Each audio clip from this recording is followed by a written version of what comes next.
What's up, YouTube? It's your boy back with another video. So yeah, man, I'm still out of town, so man, I'm not really doing too many on-camera videos. I'm probably gonna try to do one or two either today or tomorrow. I'll be dropping, so stay tuned for that. But yeah, man, I just wanted to talk about the Umbrella Academy show. If you haven't been watching this show, man, watch it. Definitely check it out. It's a really good show. The whole first season just dropped, so you can stream the whole first season. But man, this show is based on a comic book. I think it's an awesome show. The show is about 7 kids with special abilities. So in the show, all the kids are born on the same day. There's actually 40 to 50 kids. I can't remember the exact number. But all of them were born on the same day at the same time. None of their mothers were pregnant the day before, so their mothers got pregnant the day of their birth. And so that was the really creepy thing about it. And this guy, he went to all the mothers that gave birth and tried to buy their children. He was able to get 7 of them. And so it's pretty much the whole season is about showing flashbacks of their childhood and how he was pretty much treating them like experiments and stuff like that. He was trying to get them to harness their powers and get them to, save the world, pretty much.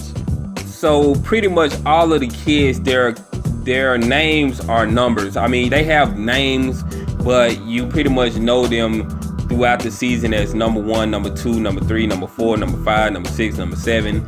They have names. So number 1, his name is Space Boy. He's pretty much this guy with a 8 body, and he kind of has super strength. Number 2 is Diego. He has the power to throw knives and kind of change the direction that they go through. And from what I read online, they kind of tailored his character a little bit more. I mean, they took some of his abilities and gave it to another character from what I read online. Number 3 is Allison Hargraves. That's her name. She's number 3, and her nickname is the Rumor. So her power is she can tell you that she heard a rumor that you did something, and she can make you do it. That's pretty much her power. Number 4 is Klaus, and he's my favorite character in the whole show. He's the LGBT character that they have on the show. But he's pretty much my favorite character because he's funny. He's always doing crazy stuff. So he's pretty much a junkie. And he has the ability to talk to the dead. And so pretty much during the whole season, you see him using his powers to talk to the dead and things like that. He doesn't really want to be a superhero or anything like that. He just really want to get high. That's all he want to do. Number 5 is the boy. They call him the boy. He doesn't even have a name. They just call him strictly the boy.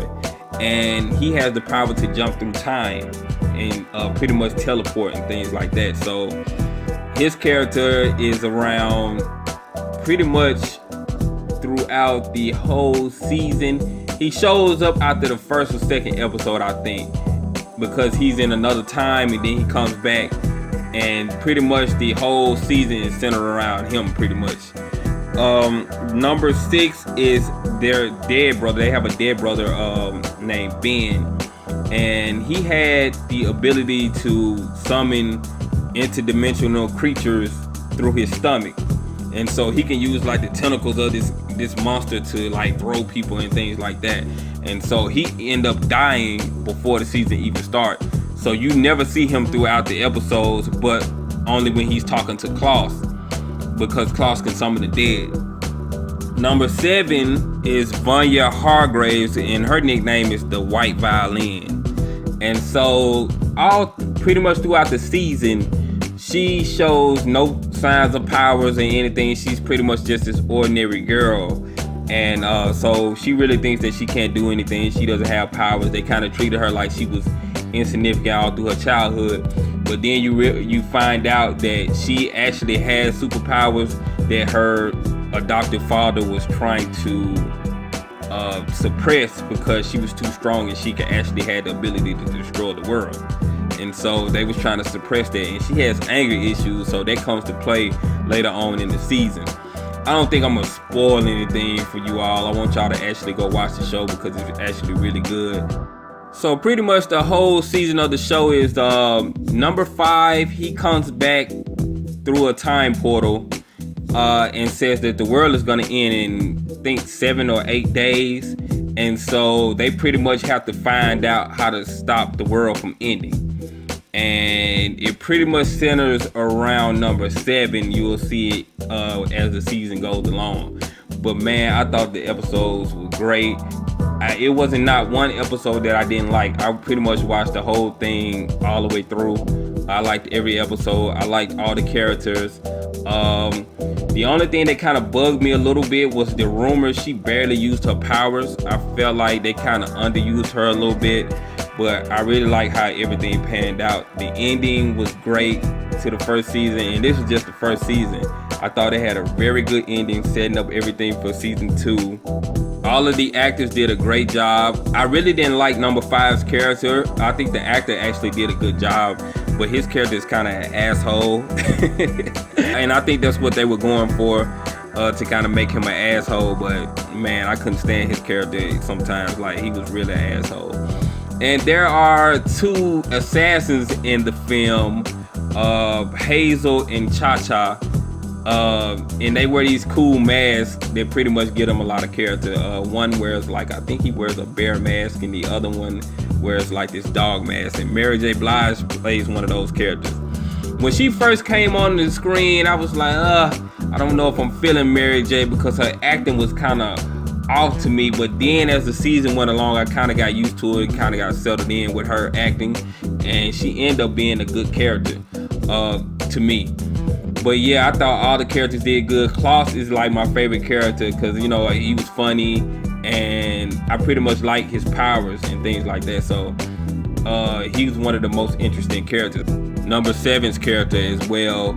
I thought her story was really good, and I think her power set that they eventually comes into play is really cool. And she could do a lot of damage. Like, her powers are like crazy. So when you all see it, y'all are gonna like the show. What other characters can I talk about? The monkey character that you see on the posters, he's not really that big of a character. I guess they just kind of put him there for shock value, which was really good marketing, because when you see the poster, you're like, what the hell is this monkey with glasses? What the hell is this show right here? So I think that was a good marketing idea for them. But he's pretty much like the butler in the house. He's not really in the season that much. He doesn't really play that big of a role. But anyway, y'all go check the show out. Let me know what y'all think of the show in the comments so we can talk about it. If you like my review, like the video, subscribe to the channel. I'll be making more videos soon. So I'll see you guys on the next video. All right.